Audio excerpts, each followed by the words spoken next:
Assalamu alaikum. This is Saidur Rahman from Jamiatul Hanafiya, welcoming you once again in another new video. আজ আমরা A Pound of Flesh এই স্টোরির part 3 নিয়ে আলোচনা করব, যেটি হচ্ছে দ্য ট্রায়াল সিন। মানে ওই যে অ্যান্টোনিও যে শাইলকের কাছ থেকে টাকা ধার নিয়েছিল বেসানিওকে দেওয়ার জন্য, এবং সেটা সঠিক সময়ে যখন পরিশোধ করতে পারেনি, তারপরে শাইলক সে কোর্টে মামলা করেছে যে আমার শর্ত মোতাবেক আমাকে 1 পাউন্ড গোশত বা মাংস অ্যান্টোনিওর শরীর থেকে কেটে দেওয়া হোক। তো সেই ট্রায়াল সিন, যেটা বিচারের যে সিনটা, সেটা নিয়ে আজকে আলোচনা করব আমরা। ওকে, যদি তোমরা পিছনের পার্টগুলো না পড়ে থাকো, ওইটা আগে দেখে নাও, তারপরে আমরা এটা পড়ো, তাহলে এটা ভালো বুঝতে পারবে। Okay, fine, let's discuss about it. Okay, when Bassanio reached Venice, আমরা লাস্ট পার্টে যেটা পড়েছিলাম যে বেসানিও একটা চিঠি পেয়েছে অ্যান্টোনিওর কাছ থেকে, যে ডিয়ার ফ্রেন্ড, আমি মৃত্যুর আগে তোমাকে একবার হলেও দেখতে চাই, কারণ আমি যে টাকাটা ধার করেছিলাম সেটা আমি সঠিক সময় পরিশোধ করতে পারি নাই, কারণ আমার শিপগুলো নদীতে ডুবে গেছে। তো তারপর থেকে এখানে বলা হয়েছে when Bassanio reached Venice, যখন বেসানিও যে বেলমাউন্টে তার ওয়াইফের কাছে পরিষ্কার ওখানে ছিল, সেখান থেকে সে reached Venice, ভেনিসের উদ্দেশ্যে সে রওনা হয়ে সেখানে পৌঁছালো। Antonio was already in the court of justice, Antonio মানে বেসানিওর বন্ধু, সে ছিল অলরেডি ইতিমধ্যে in the court of justice, মানে ন্যায় বিচারের কাঠগড়ায়। They were waiting for the trial to begin, they were waiting, তারা অপেক্ষা করছিল for the trial to begin, মানে বিচার কার্য শুরু হওয়ার জন্য। The duke entered the court room, duke হচ্ছে ওখানে বিচার কার্য যে পরিচালনা করেন উনি, এন্টার্ড প্রবেশ করলেন, দ্য কোর্ট রুম, বিচারের সেই রুমটায়, কোর্টে। টুক হিজ সিট, সে তার আসন গ্রহণ করলো, অ্যান্ড দ্য ট্রায়াল বিগান, এবং বিচার কার্য শুরু হলো। The Duke requested Shylock, Duke যিনি, উনি শাইলককে অনুরোধ করলো টু বি মার্সিফুল, একটু ক্ষমা সুন্দর হওয়ার জন্য, যে তুমি একটু মার্সিফুল হও, and not to claim his pound of flash, এবং অ্যান্টোনিওর 1 পাউন্ড গোশত চেয়েও না। এটার জন্য সে রিকোয়েস্ট করছে, স্বয়ং ডিউক নিজে শাইলককে রিকোয়েস্ট করছে, but Shylock could not listen to him, কিন্তু শাইলক তার কোনো কথাই শুনতে যাচ্ছিল না। Bassanio offered him twice the amount of money that Shylock lent Antonio, but Shylock did not accept it. বলা হচ্ছে Bassanio offered him twice the amount of money, মানে বেসানিও যার জন্য মূলত অ্যান্টোনিও টাকা ধার করছিল, সেই বন্ধু, সে 2 গুণ বেশি টাকা, twice the amount of money, মানে টাকার সেই 2 গুণ শাইলক লেন্ট, যেটা শাইলক ধার দিয়েছিল অ্যান্টোনিওকে, সেটা সে অফার করছে। But Shylock did not accept it, কিন্তু শাইলক সেটা চায় না। আসলে কাহিনী হচ্ছে শাইলক তো চায় রেভেন্স নিতে, প্রতিশোধ নিতে। অ্যান্টোনিও সে হচ্ছে শাইলকের প্রতিদ্বন্দ্বী, সে বিনা সুদে টাকা লোন দেয়, এবং এই যে শাইলককে সে অনেক বাজেভাবে অপমান করেছে অনেকবার। তো সেই জন্য শাইলক চায় মতো অ্যান্টোনিওর উপর প্রতিশোধ নিতে। সে প্রতিশোধ নেওয়ার জন্য মতো টাকা আর সে নিতে চায় না, সে চায় তার 1 পাউন্ড গোশত কেটে নেবে, মানে তার বুক থেকে তার হার্ট, এটা খুলে সে নিয়ে যাবে, মানে তাকে মেরে ফেলতে চায় এক কথায়। তো সেই জন্য শাইলক মূলত টাকা নিতে চাচ্ছে না, যদিও বেসানিও 2 গুণ টাকা বেশি অফার করছে।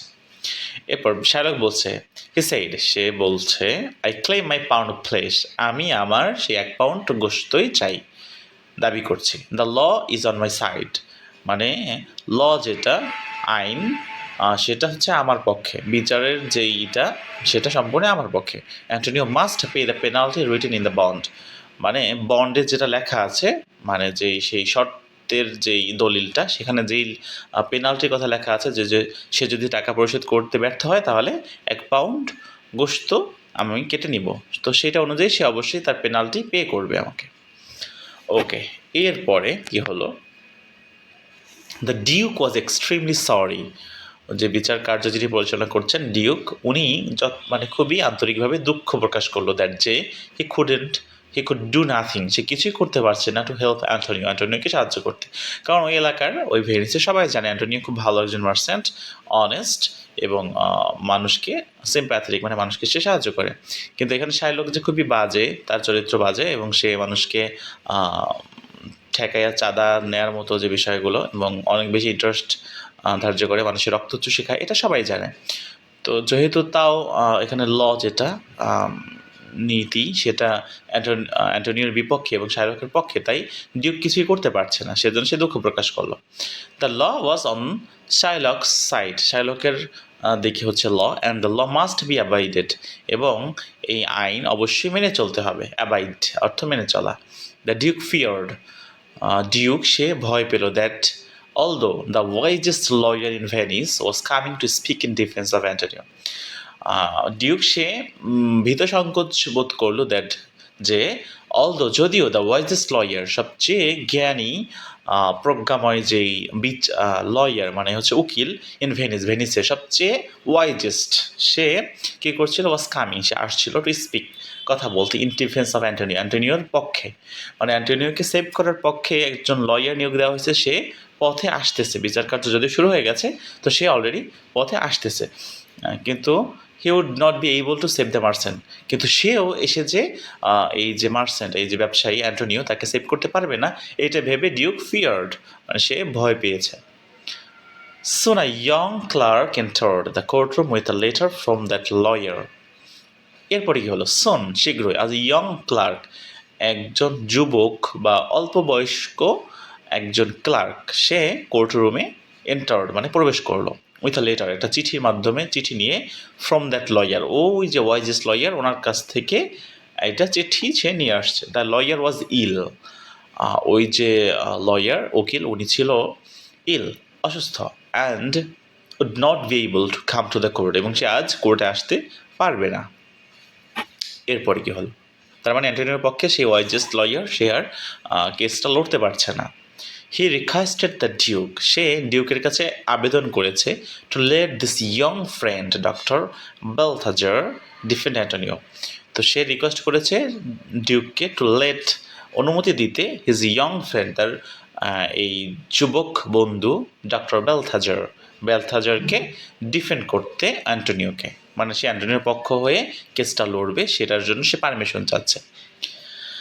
The duke gave his permission, duke সে তার পারমিশন অনুমতি দিল, and doctor Balthasar enter the courtroom, এবং বেলথাজার সে কোর্টরুমে প্রবেশ করলো। এখানে নতুন একটা ক্যারেক্টার ঢুকছে যে ওই ওয়াইজেস্ট লয়ার সে কেস লড়তে আসতে পারছে না, কিন্তু আরেকজন অল্প বয়স্ক লয়ারকে পাঠাইছে যার নাম ডক্টর বেলথাজার, যে অ্যান্টোনিওর পক্ষে কেস লড়তে চায়। মূলত এই বেলথাজার অন্য কেউ নয়, এ হচ্ছে পর্শিয়া যে এখানে ডিসগাইজে আসছে, ডিসগাইজ বলতে ছদ্মরূপে আসছে।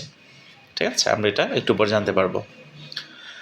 ওকে, এবার বলা হচ্ছে দ্য বেলথাজার এন্টার দ্য কোর্টরুম, সে কোর্টরুমে প্রবেশ করলো। হি লুকড ভেরি ইয়ং, তাকে দেখতে খুবই যুবক মনে হচ্ছিল, অল্প বয়স্ক। অ্যান্ড দ্য ডিউক ডাউটেড, এবং ডিউক সে সন্দেহ করলো, if the wisdom of the young lawyer could save Antonio, যে এই যে যুবক লয়ার এ কতটুকুই বা তার অভিজ্ঞতা বা কতটুকুই জ্ঞান আছে, সে কি আসলে এই অ্যান্টোনিওকে সেভ করতে পারবে, এটা নিয়ে সে একটু সন্দেহ পোষণ করলো, মানে তার কাছে একটু খটকা লাগলো যে মনে হয় না পারবে। This young lawyer was no other than Portia, এখানে বলা হচ্ছে যে এই ইয়ং লয়ার যে was no other than Portia, সে অন্য কেউ নয় বরং পর্শিয়া ইন ডিসগাইজ, সে ছদ্মরূপে। And the young clerk was her friend, এবং এই যে যুবক ক্লার্ক যে এই ডক্টর বেলথাজারের সাথে, সে হচ্ছে তার বন্ধু, হু ওয়াজ অলসো ইন ডিসগাইজ, যে সেও ছিল মূলত এখানে ছদ্মবেশে। এরপরে Portia begged Shylock to be merciful and told him how God bestows mercy to those who are merciful themselves.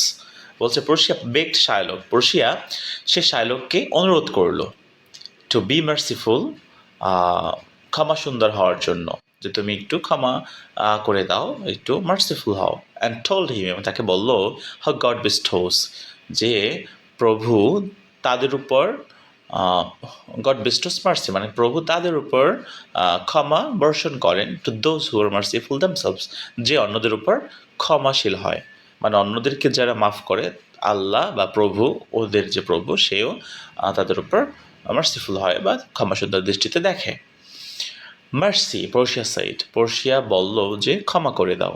Brings a blessing, বা ক্ষমা এটা কি করে, ব্রিংস আনে, আ ব্লেসিং একটা আশীর্বাদ, টু হিম তার কাছে, শোজ যে দেখায়, এটাকে মানে যে ক্ষমা দেখায় বা যে মানুষকে ক্ষমা করে, এটা তার জন্য একটি আশীর্বাদ নিয়ে আসে।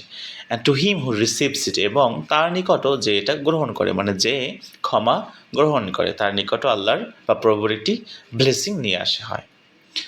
All of us pray to God for mercy, আমাদের প্রত্যেকেই প্রভুর কাছে ক্ষমার জন্য আমরা প্রার্থনা করি। But God will only have mercy on us we have mercy on others.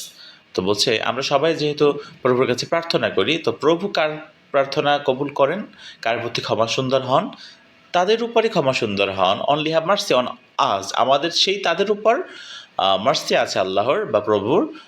If we have mercy on others, যাদের অন্যদের প্রতি দয়া আছে, মানে আমরা যদি আল্লাহর সৃষ্টির অন্যান্য জীবের প্রতি দয়াশীল হই, তাহলেই মূলত আল্লাহ আমাদের উপর দয়া করবেন, এরকম একটা কথা এখানে বলা হয়েছে। তো শাইলককে পর্ষিয়াটা রিকোয়েস্ট করেছে যে ক্ষমা করো, হ্যাঁ। তো শাইলক কী করলো? Shylock paid no heed to Portia, Shylock পর্ষিয়ার কথায় কর্ণপাত করলো না। পেইড নো হিট মানে কর্ণপাত করা, মানে কোনো কর্ণপাত করে নাই। অল হি ওয়ান্টেড, সে যেটা চাচ্ছিল was his pound of flash, যে ওই এক টুকরা গোস্ত আমারে দিয়ে দাও। তো পর্ষিয়া জিজ্ঞেস করলো, ক্যান্ট অ্যান্টোনিও পে দ্য ডেপ্ট, অ্যান্টোনিও কি এই যে ঋণ সেটাকে পরিশোধ করতে পারে না? বেসানিও ক্রাইড, বেসানিও বললো ইয়েস হি ক্যান পে ইট, সে এটা পরিশোধ করতে পারে। অ্যান্ড ইভেন মোর, এবং সে এটার চেয়ে আরও বেশি পরিশোধ করতে পারি। ইভেন আই ক্যান পে, এবং আমি এমনকি দিতে পারি 10 times দ্য সাম, ওই অঙ্কটার 10 গুণ বেশি। My friend borrowed from Shylock, যে অঙ্কটা আমার বন্ধু শাইলকের কাছ থেকে ধার করেছিল। এটা বেসানিও চিৎকার করে বলছে যে আমি সে টাকা তো ভালো 10 গুণ বেশি দিতে পারি, তাও সে গ্রহণ করছে না কেন? এরপরে পর্ষিয়া শাইলককে জিজ্ঞেস করলো, won't you take the money? Shylock তুমি কি টাকাটা নিবে না? পর্ষিয়া জিজ্ঞেস করলো। তো এরপর শাইলক উত্তর দিচ্ছে, no I demand the lawful penalty, বলছে না, আমি দাবি করছি দ্য লফুল পেনাল্টি, সেই আইনগতভাবে আমার সেই ক্ষতিপূরণ। Give me my pound of flash, আমাকে আমার সেই 1 পাউন্ড ফ্লেশ গোশত দিয়ে দাও। এরপরে let me see the bond Shylock said Portia বললো এরপরে, লেট মি সি, আমাকে দেখতে দাও, দ্য বন্ড শাইলক সেই চুক্তিপত্রটা আমাকে একটু দেখতে দাও, পর্ষিয়া জিজ্ঞেস করলো। ওকে, এরপর কি হলো? Shylock handed the bond to her, Shylock সেই চুক্তিপত্রটি পর্ষিয়ার কাছে দিল। পর্ষিয়া বলতে যে ডক্টর বেলথাজার, যে এখানে ডিসগাইজ হিসাবে আছে, সে রিড ইট, পর্ষিয়া সেটা খুব ভালো করে পড়লো, উইথ গ্রেট অ্যাটেনশন, মানে খুব মনোযোগের সাথে। অ্যান্ড দেন সাইড, এবং এরপর সে বলল, ইউ আর রাইট শাইলক তুমি ঠিক আছো, the law is on your side, এই যে বন্ডের চুক্তি বা ল আইন, এটা তোমার দিকেই আছে, মানে তোমার পক্ষে। You can claim the flesh, তুমি গোশতটি দাবি করতেই পারো। But I would request you on more time to accept the sum Bassanio is offering you, বলছে বাট কিন্তু আই উড রিকোয়েস্ট ইউ, আমি তোমাকে আবেদন করছি বা রিকোয়েস্ট করছি, অন মোর টাইম, আরও একবার, টু অ্যাকসেপ্ট দ্য সাম, ওই অঙ্কটা গ্রহণ করার জন্য বেসানিউ ইজ অফারিং, যেটা বেসানিউ তোমাকে অফার করছে, তুমি সেটা এখনও সময় আছে, গ্রহণ করে নাও। And let me tear up the bond, এবং এই যে চুক্তিটা ছিঁড়ে ফেলে দিতে আমাকে অনুমতি দাও। But Shylock would not give up his claim, কিন্তু শাইলক তার দাবি থেকে এক চুলও নড়ছে না। Portia then turn towards Antonio, Portia এরপর অ্যান্টোনিওর দিকে ফিরল, টার্ন টুয়ার্ডস মানে তার দিকে ফিরল। অ্যান্ড সেইড, এবং বলল, get ready Antonio for Shylock to cut his pound of flesh, get ready Antonio তুমি প্রস্তুত হয়ে নাও, ফর শাইলকের জন্য, to cut his pound of flesh, সে তার 1 পাউন্ড ফ্লেশ কেটে নিবে। The law gives it to him, আইন এটা তাকে দিয়ে দিচ্ছে, মানে তুমি যেহেতু ওখানে সিগনেচার করেছো পাউন্ড অফ ফ্লেশের জন্য, যে তুমি এটা দিয়ে দিবা যদি তুমি টাকা পরিশোধ করতে না পারো, সো শাইলক এটা পাওনাদার আছে, সো তুমি এটা তাকে দিয়ে দাও, তুমি প্রস্তুত হও। অ্যান্টোনিওকে এটা বলা হচ্ছে। Shylock was filled with joy on hearing that Portia said, what Portia said, তো শাইলক এই কথাগুলো শুনে ফিল্ড উইথ জয়, সে আনন্দে পূর্ণ হয়ে গেল, on hearing what Portia said, Portia যেটা বলেছে সেটা শুনে। He began to praise Portia in disguise, সে পর্ষিয়ার ডক্টর বেলথাজার যে তার প্রশংসায় ভেসে উঠল, মানে যে তার প্রশংসা করা শুরু করলো, ফর হার উইজডম, তার প্রজ্ঞার জন্য, রাইটাসনেস, এবং তার ন্যায়পরায়ণতার জন্য, রাইটাসনেস তার ন্যায়পরায়ণতার জন্য। হি ক্রাইড আউট, সে চিৎকার করলো, ওহ নোবেল জাজ, হে মহান বা মহৎ বিচারক, ও এক্সেলেন্ট ইয়ং ম্যান, হে চমৎকার যুবক, you are a second Daniel who has come to this earth, তুমি হচ্ছে দ্বিতীয় Daniel who has come to this earth, যে পৃথিবীতে এসেছে। Persia urged Shylock to cut the pound of flesh he demanded. Persia urged, মানে Portia অনুমতি দিল শার্লককে to cut the pound of flesh he demanded, যেটা সে ডিমান্ড করছিল। ডিলাইটেড শার্লক আনন্দের সাথে ওয়ার্ক টুয়ার্ডস অ্যান্টোনিওর দিকে আগাচ্ছিল with a knife in hand, একটা চাকু বা ছুরা নিয়ে হাতে করে অ্যান্টোনিওর দিকে সে আগাচ্ছিল। He told Antonio to uncover his chest, তো শার্লক কী করলো, হি টোল্ড অ্যান্টোনিওকে বলতো টু আনকভার হিজ চেস্ট, তার বুকের কাপড় সরাতে, আনকভার করতে। But as he was about to cut Antonio's flesh, যখনই সে অ্যান্টোনিওর ফ্লেশ কাটতে যাবে সেই মুহূর্তে পোর্শিয়া স্টপড হিম, পোর্শিয়া তাকে থামিয়ে দিল। He cried out, wait a second Shylock, Portia সে চিৎকার করে উঠল, ওয়েট আ সেকেন্ড শার্লক এক সেকেন্ড অপেক্ষা করো, নেভার ফরগেট, ভুলে যেও না, there is no mention of blood in the bond, এই চুক্তিতে কোথাও রক্তের কথা উল্লেখ নাই। তুমি যে গোশত কেটে নিবা, ঠিক আছে কেটে নাও, বাট বন্ডে কোথাও এটা লেখা নাই যে তুমি রক্ত ঝরাইয়া তারপর গোশত কেটে নিবা। Therefore you cannot shed a single drop of blood while you cut your pound of flesh, বলছে ইউ ক্যান নট শেড, তুমি ঝরাতে পারবে না, সিঙ্গল ড্রপ অফ ব্লাড, এক ড্রপও রক্ত, while you cut your pound of flesh, যখন তুমি তোমার 1 পাউন্ড গোশত কেটে নিবা, or else you pay the penalty, আর যদি তোমার 1 ড্রপ রক্ত ঝরে তাহলে কি হবে, ইউ পে, তুমি পরিশোধ করবা দ্য পেনাল্টি, ক্ষতিপূরণ। অ্যান্ড দ্য পেনাল্টি ইজ, এবং ক্ষতিপূরণ হচ্ছে the state will take your property from you, এই রাজ্য বা এই শহর তোমার সমস্ত সম্পদ কেড়ে নিবে, ফ্রম ইউ, তোমার থেকে। You lose everything that you have now Shylock, এবং তুমি তোমার সব কিছু হারাবে যা তোমার এখন আছে। এটা শার্লককে পোর্শিয়া স্পষ্টভাবে বলে দিয়েছে। এরপরে কি হলো, শার্লক আন্ডারস্টুড, শার্লক বুঝে গেল, it was not possible for him, এটা তার জন্য একদমই অসম্ভব, to cut a pound of flesh, এক টুকরো গোশত কেটে নেওয়া, উইদাউট শেডিং ব্লাড, রক্ত না ঝরিয়ে। এটা মূলত শার্লক বুঝে গেছে। He was defeated by the wise lawyer, সে এই জ্ঞানী আইনজীবীর দ্বারা, বা যে উকিল যে অ্যান্টোনিওর পক্ষে, মানে পোর্শিয়া, তার প্রজ্ঞার কাছে সে ডিফিটেড মানে পরাজিত হয়ে গেল। হি হ্যাং হিজ হেড, সে তার মাথা নত করলো, উইদাউট অ্যানাদার ওয়ার্ড, অন্য আরেকটা শব্দ না বলে, লেফট দ্য কোর্টরুম, এবং সে তার কোর্টরুমটা ত্যাগ করলো। Thus Antonio's life was saved, এবং এভাবেই অ্যান্টোনিওর জীবনটা সে বাঁচিয়ে ফেললো। Okay, that's the end of the story. Okay, আশা করছি তোমরা বুঝতে পেরেছ। ভিডিওটা ভালো করে খেয়াল করে দেখলেই আশা করছি বুঝতে পারবে। ওকে, আল্লাহ হাফিজ, we'll meet soon in another new video.